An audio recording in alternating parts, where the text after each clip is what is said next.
ምዕመናን ተው፣ እናንተ አድማ ተው። የሚያሳድማችሁ ጳጳስ ካለ ይቅር ይበሉኝ አባቴ ብላችሁ ቤታችሁ ነው።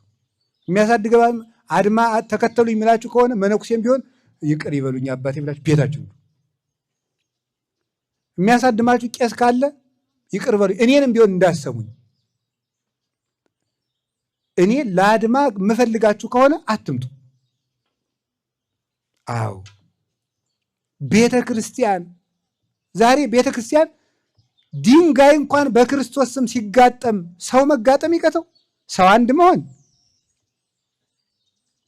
እንዲው ካህናት አንድ አይነት መስቀል ይዘው፣ መነኮሳት አንድ አይነት ቆብ አድርገው፣ ጳጳሳት አንድ አይነት አስኬማ አድርገው አንድ ስጋው ደግሞ እየቆረስን አንድ ደም እየተካፈል አንድ ርስት እያለን አንድ እናት እያለን አንድ አባት እያለን ዘለፋ ነው። ድንጋዮች በክርስቶስ ስም ገጥመው ዋሉ። ሰው ግን አንድ መሆን አቃተው። ሁሉም የየራሱን መንገድ ማሰብ ጀመረ። ስለዚህ እንደ ጉንዳን አንዳንዳችን እያደረገ ሰይጣን ይጨርሰናል። ብንስማማ መልካም ነው። አንድነት ጥሩ ነው። ከሰው ጋር በሰላም ኑሩ። ከክርስቲያን ጋር ሁሉ አብራችሁ ኑሩ። የማያምኑትን ጭምሮች ሁሉ ውደዷቸው። ጌታ የነገረን ይሄንን ነው። ስለዚህ እውነትና ምሕረት ይገናኙ፣ ይቅርታ ይኑራችሁ ማለት ነው። እግዚአብሔር ለኢትዮጵያ ሰላም እንዲያመጣ ከተፈለገ እውነትና ምሕረት ይገናኙ። እውነትም ይኑረን፣ ይቅርታም ይኑረን። እውነት የሌለው ይቅርታ አይጠቅምም። እውነት ያለው ይቅርታ ነው። ሲታጠቡ እስከ ክንድ ሲታረቁ እስከ ሆድ ይላሉ መተርጉማን።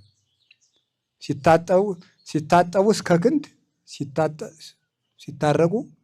አንዳንድ ሰው አለ እጁን እስከዚህ ይታጠብና ቢተዋው ደህና ነበር፣ ከጨረሰ በኋላ ያልታጠበውን ክንዱን እሽት ያደርገዋል። ወይ ሌላ ችግር ማለት ወደ ታች ታጥቦ ነበር እስከዚህ፣ ከዚያ በኋላ እሽት እንደዚህ ወደ የታችኛውን ደግሞ ይሄ አመድ የመሰለው እንዲለቅ እንደገና ሌላ ድፍ ደግሞ ይበላል። እዚያ በኋላ አይደረግም። የእጅ አስተጣጠብ እኮ ነው። ይህን መልመድ ነው። ገብቷችኋል አይደለም?